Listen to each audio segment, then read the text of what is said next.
Yeah, I've just come from trying to fix a toilet that was overflowing with poo and pee. So I'm not quite on the. I thought I'd have a little bit more time. I don't want to read. I've written a few notes that I don't want to read them.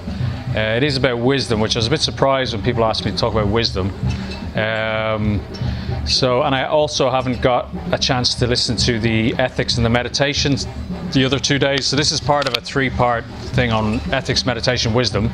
And because of my involvement with Site Crew, I haven't actually got a chance to listen to the other 2. So it might be a bit different thread than the other 2, but we'll see how it goes. And yeah, so I'll be here for about an hour. I've been told that there's only 33 minutes left on the video, which is great. So we'll do that. And then there may be a Q&A, and then I do have to fix a couple of toilets. So yeah, let's just see how it goes.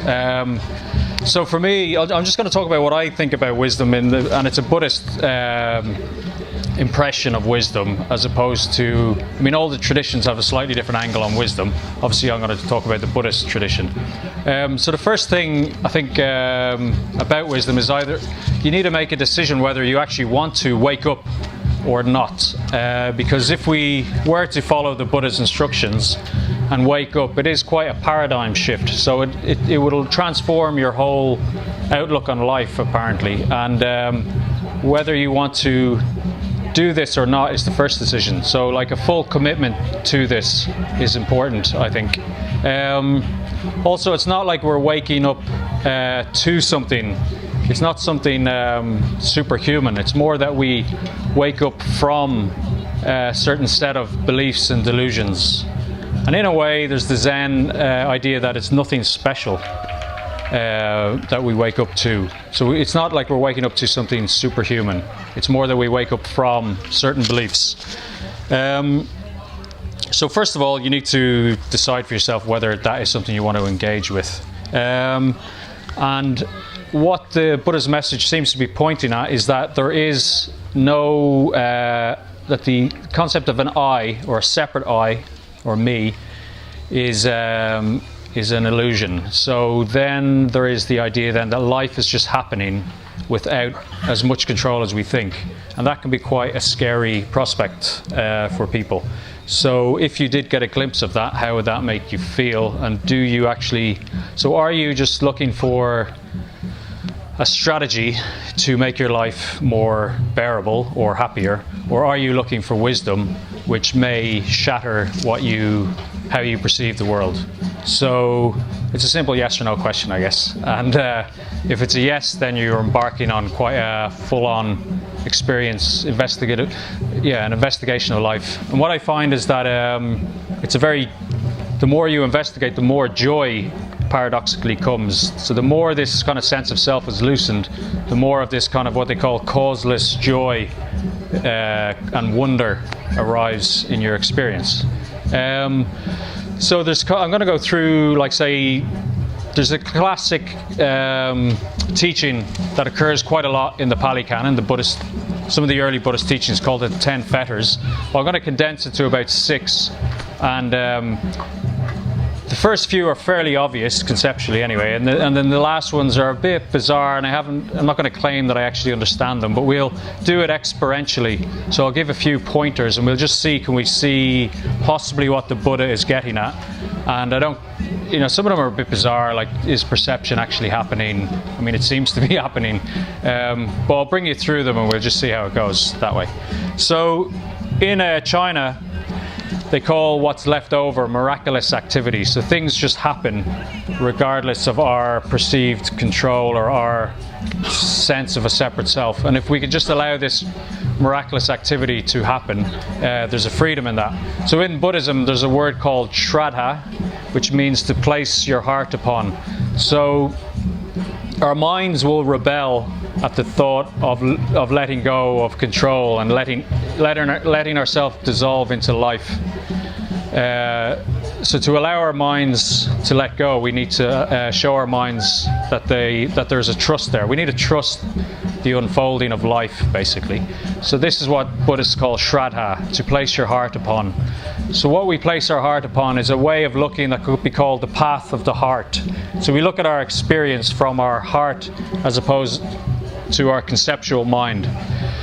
So the concepts are extremely useful because it gives us a bridge to the heart, but ultimately we have to allow the bridge. The bridge is utilitarian, but at some point we let go into the heart, into this intuitive sense of knowing.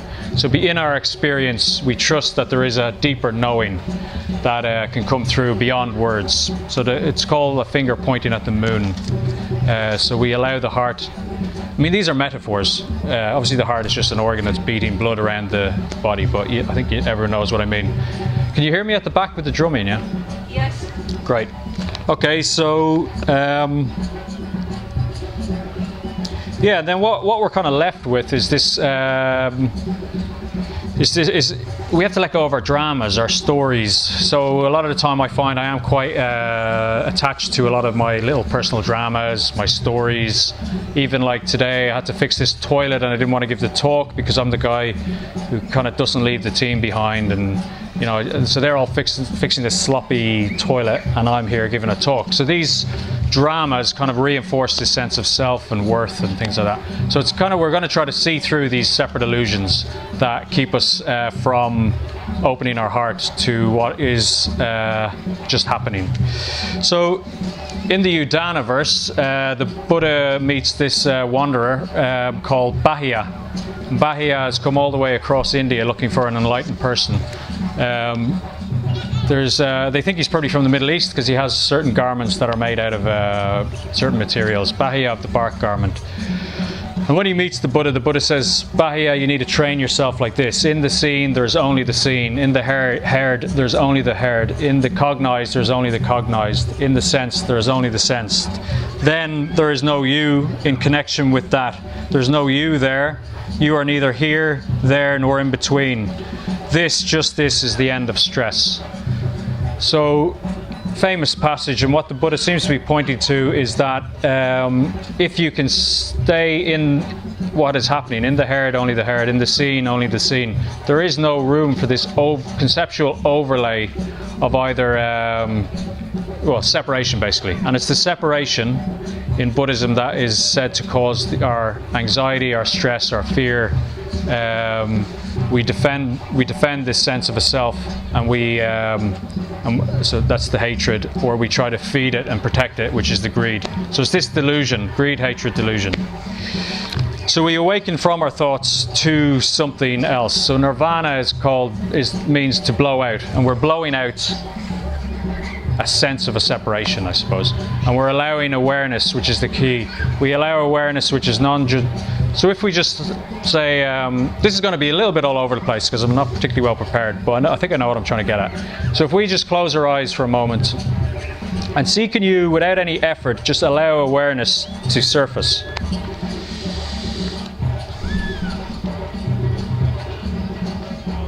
So we can hear the noises. We have our thoughts, we have our sensations. We bring an attitude of wonder to this. So our curiosity.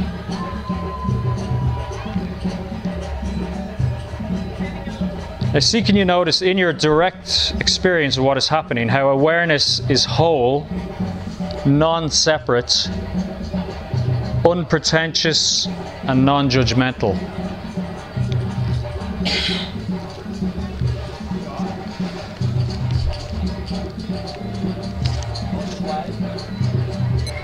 Okay, so that was a quick one, but basically it's nearly too simple for us to understand, for us to allow. So there's the saying that this is the most, something like it's the most hidden of secrets. It's more concealed than the most hidden thing, yet it is more apparent than the most apparent thing. So in a way, again, we need to allow the mind to trust the process, otherwise it will rebel against the simplicity of it. So what we try to do is develop quite a simple mind, where we just allow awareness to do the work for us. The concepts are bridges for the mind, like a trust bridge for the mind to cross into the heart. So developing a mind of wonder.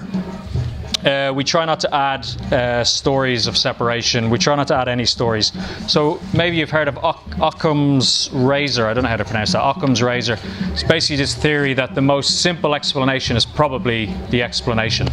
So if you if you close your eyes again and just allow this awareness to surface without any effort, you're not even allowing it to surface, it's just kind of there.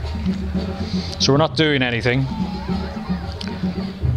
And then add the duality of an I. So if you then add I am listening, I am hearing, I am sitting here.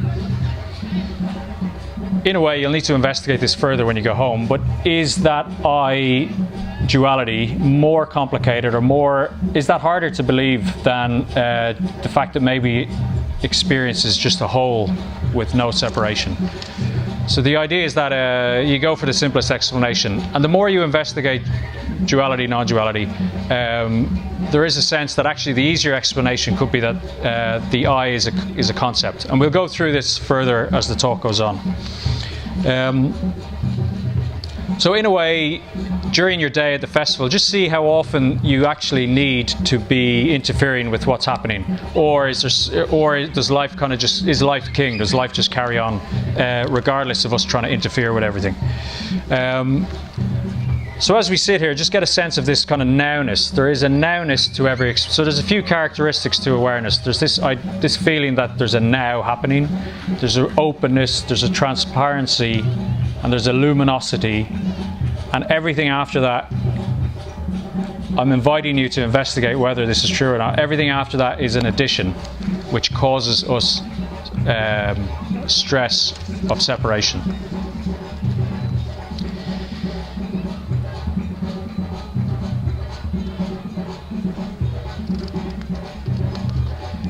Okay, so it's the path of the heart, and what we're trying to do is get into the bones of our being, really. So we're trying to trust that the body, the heart, has the answers, and all we have to do is look. So it's not what we see, it's more how we look that gives us our wisdom. So let's get on to the detail of these little steps. So traditionally there's 10 steps. I've reduced it to 6 because I've got 33 minutes on the camera before it runs out. 20 minutes already, okay, we better get enlightened fast. So the first thing to do is we need to discern interpretation or thoughts from actual sense experience or reality, and that is the key to this whole path. There are other ways to awaken. This path in particular relies on being able to distinguish between fantasy or discursive thought, interpretation, and the 5 senses of what's happening or what seems to be happening. So first of all, if you put so I'll just go through the steps. The first one is that we have a sense of a separate self. It's a story, so self-view. The second one is around desire and ill will. The third one is that there's still a subject experiencing something. The next step is then that there seems to be an objective reality. Well, there is, but then how we interact with it. The next one is awareness itself, how we still we still identify with awareness. And then the final one is kind of restlessness or ignorance. So they're the kind of 6 steps. And each of them is basically the I being peeled back in more subtle forms. Okay, I think I might be losing some of the crowd here, but bear with me. So the first one, this is the sense of a self-view. So that all our little stories is what makes us up. It's quite a limiting way to be. So again, if we close our eyes and just touch the ground, so there's the famous image of the Buddha touching the earth. So if we touch the ground, so our hand is on the floor. Now the point of these exercises is to separate interpretation from what we actually know.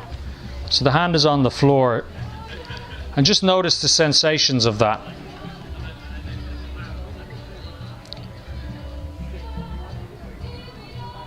Okay, then can you notice when the sensations are labeled by thinking? So when does hand and when does floor become created?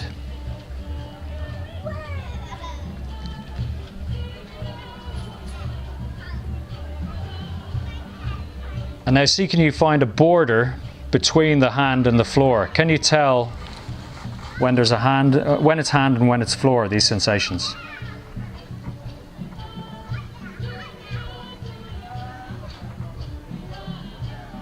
Okay, and then finally, where is the I in all of this? Where is me? So where are you in this experience? Is it necessary?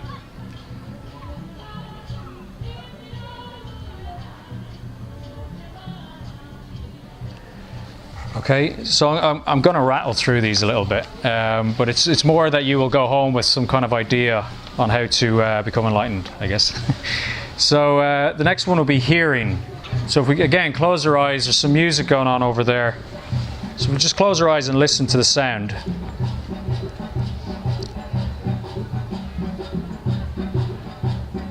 So notice if we're listening to the sound, or are we listening to the sound with a label attached? So maybe we're labeling the drums.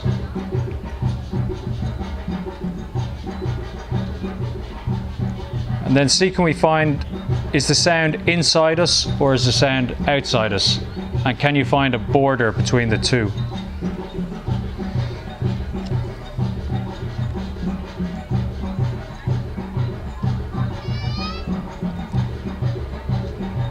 And then, is there a hearer, or is there something that's heard? Or maybe there's just hearing.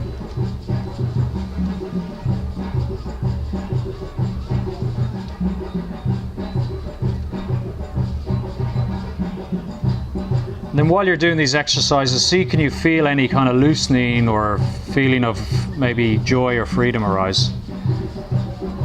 Or maybe not. So the Buddha says, Ehipassiko, come and see for yourself. So the Buddha's teaching is an open-handed invitation, and you need to try it yourself if you're interested in it. And then you decide, yes, this works, or no, this doesn't work, and move on. So we'll move on to see. We'll finish this one with seeing. So pick an object in the room. Let's maybe if we all pick the speaker here. And see, can you discern just the seeing as opposed to any added information? For example, do we see that it's 3D, or are we adding the third dimension to it? Okay, so we all know it's 3D, but just to see, can we pair it back to just seeing?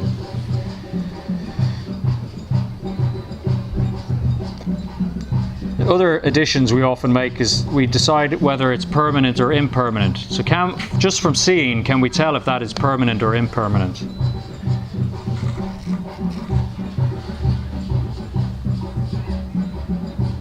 And then again, can we find a border between the seeing, the thing that's seen, and the actual seeing? So the noun and the verb. When we look at the speaker, can we see any difference between seeing and seen? Or is it all just an experience of seeing? And if the latter is the case, it's just seeing, then where is the I in this?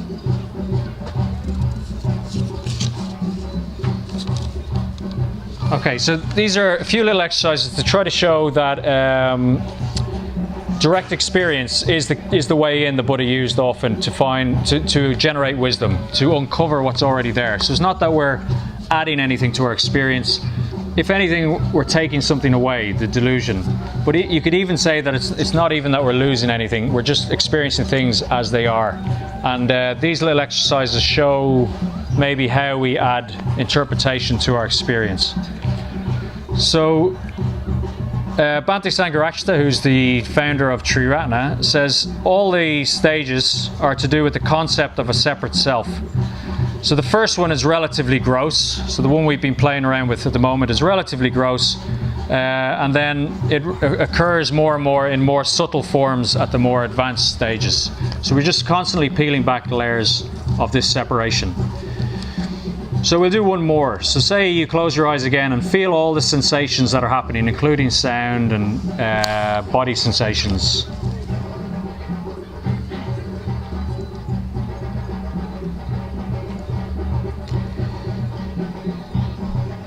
And then find the sensation that is me, I.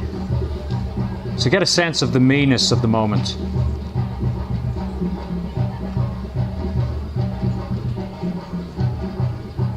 And And now decide if is that sensation any different from all the other sensations.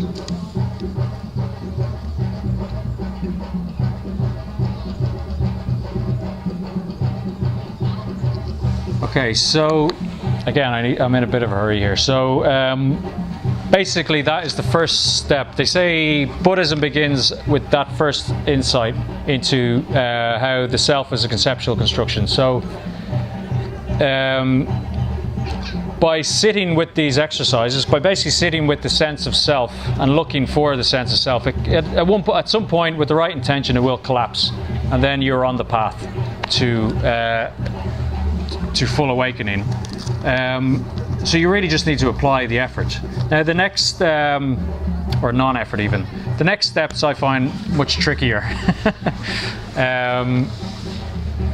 So we move on to desire and ill will. So with desire and ill will, this is the I want.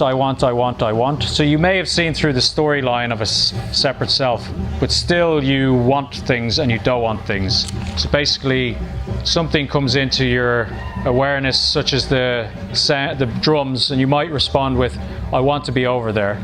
Or you might respond with, I wish they would stop. So it's the push and pull at what's happening. It's the push and pull at reality. So even though you may have seen through the kind of a gross conceptual sense of self, you still have these push and pulls happening with reality. There's a kind of famous chain in Buddhism, the Nidana chain, which goes contact, which is when something comes into your experience, and then sensations arise, and these are all contact and sensations arising are more or less out of your control, and then you have craving or aversion, which the Buddha says is in your control. And in that gap between sensations arising and then craving and aversion, in that gap is the freedom, is enlightenment. So if you can, to do the exercise, bring to mind something that isn't happening that you want to happen in your life. It can be a big issue. So say something like, say you're, say you have a partner and he or she, it can be a small thing that creates a big reaction. So say he never puts his shoes in the cupboard, and for some reason that creates this huge reaction, which is then followed by a lot of thinking. And next time he comes home, I'm going to tell him off, or she's this, he's that. If you can think, I'll give you a moment to think of something, or maybe it's something more like in work, I'm not acknowledged. So it's a kind of it's something you want to happen that isn't happening. So for example, he never listens to me, or she does not put her clothes away. So if you can think of a reactive sentence now. So do most people have a sentence in their mind? Put your hand up if you have a sentence, just to make sure there's enough of you. Okay, great. So what will happen is you'll say the sentence to yourself, and you'll get that response, and it'll either be pleasant or unpleasant. Now the thing with the Buddha's teaching is that is out of your control, and the problem we have is that we always want pleasant sensation to arise, and when unpleasant sensation arises, we react against it, and that causes our separation and our suffering. And the wisdom element is that when that sensation arises, if it's pleasant or unpleasant, we accept it openly. And we do not go into craving for more or aversion for less. So again, if you close your eyes and bring to mind this sentence and allow the sensation to arise, and then see, can you catch the gap before the whole story spirals into craving and aversion. Now this is difficult to catch initially, and we've got limited time, but these are kind of pointers to give you an idea on how the path can work in this method. So again, come back to your body, come back to your heart center, bring the sentence to mind, and see, can you get an idea can you see in real time that you can just allow the unpleasant sensation and not allow the chain to go further.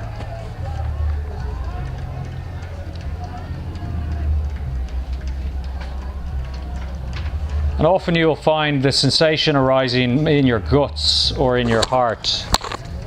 And what you look for is a trigger something that will trigger the whole chain reaction of anger, resentment, greed. And it's said that if you can see that there is no trigger and there is only sensation, then you will stop doing this. It's a delusive chain, and if we can see in real time that there's no need, it's not necessary, there is no trigger to go from unpleasant sensation to craving for something different, it ends. Now, I haven't experienced that yet, but I've met people who have, and they say it works. So fingers crossed. So this is the push and pull at reality. So first you have your conceptual self, then you have this push and pull at reality.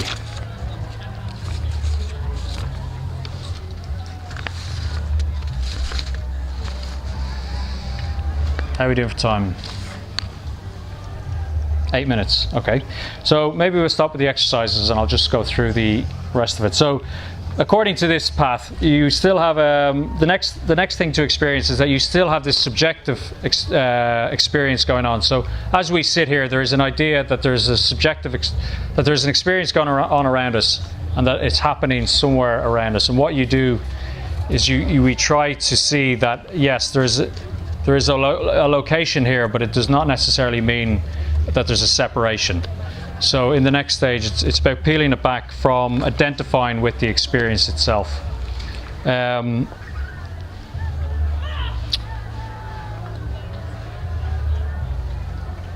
So why, a bit like the speaker thing, when we're looking at the speaker, why does there have to be a separation? Where is the border between subject and object? And then that leads on to the next one, where we have a concept of objects as being discrete things, and not being part of the whole. So if there's a subjective experience, then we perceive objects around us that are discrete, and this also causes the separation. And then eventually we end up in a position where all that remains is this sense of awareness, and yet we still identify with this sense of awareness, this I am, I exist. And it is said that if we concede at this awareness, and you can jump straight to this point, some traditions jump straight to this point, the I am awareness point, and you see that awareness, life is just happening, and that you don't identify with awareness. And there's a few exercises around that, what you can do to show that even the I isn't attached to awareness, and there's just awareness arising, or there is just awareness, and the I evaporates fully, and that is more or less the final step. And you have what the Buddha is pointing towards, this kind of freedom from identification in your experience.